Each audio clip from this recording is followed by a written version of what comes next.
decides to give away the powers that he had got to revenge. Now, that is not easy. How can we save powerful people from power? Mandela had all the power to really unleash terror on those who kept him in jail because he was now president. But he didn't even finish his term. Occasionally, he would even put the former president, de Klerk, to be acting president. He would even put this prince of the Zulu, Mangosuthu Buthelezi, to be acting president. So, like the character in The Tempest, having achieved accountability, he surrendered the power. That's what we need in Uganda. So, the government of Uganda, where it is, and indeed our president, does not need to build another highway. He does not even need to build another bridge. He doesn't even need to commission another industrial park.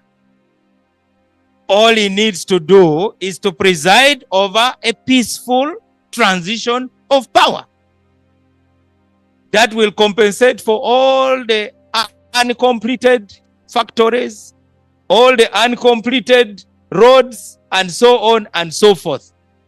To me, that was my motivation to be part of the government.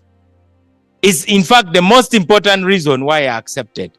So, transitional justice, national dialogue, national reconciliation, the constitutional reforms we are talking about, all those are part of that package of surviving power.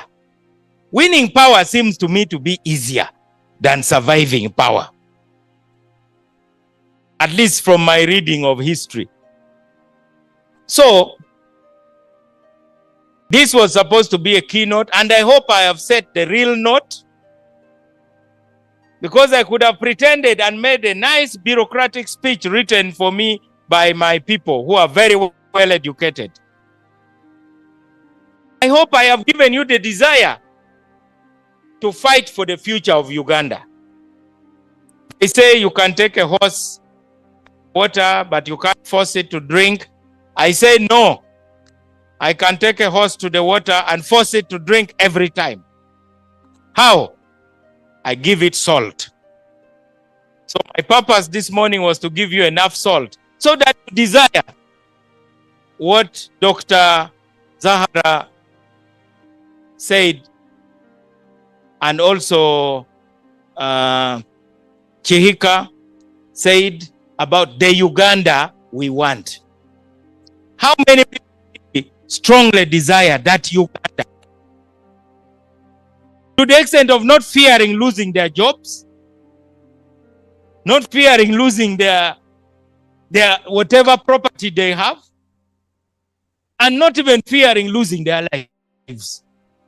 I hope some of you are in that league, because if you are not in that league, then somehow you may get a phone call and you back down and say, you know, this Nobert Mao and his thing, talking a lot about this and that.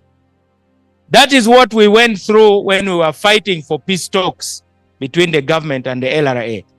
I never get tired of repeating that I was the most booed member of parliament in the history of the legislature. The Honorable Ruhindi was there.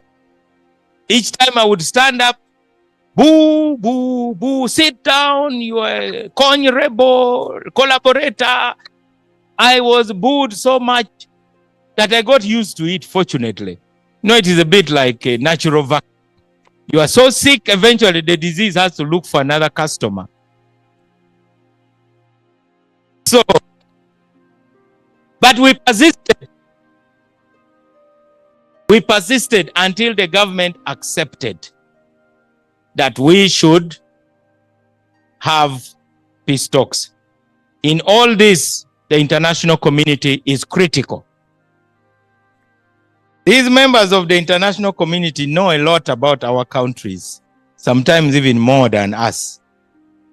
So I'm very pleased that you are in the room. The beauty is that you are not just friends of the government, you are friends of Uganda.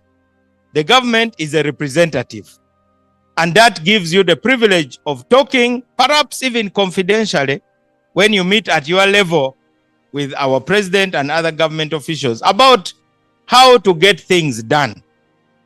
I want to end on a note of optimism. The time is ripe for transitional justice in Uganda, and this symposium is but one step in restarting a conversation that has been going on before. May God bless you all. Thank you for listening to me.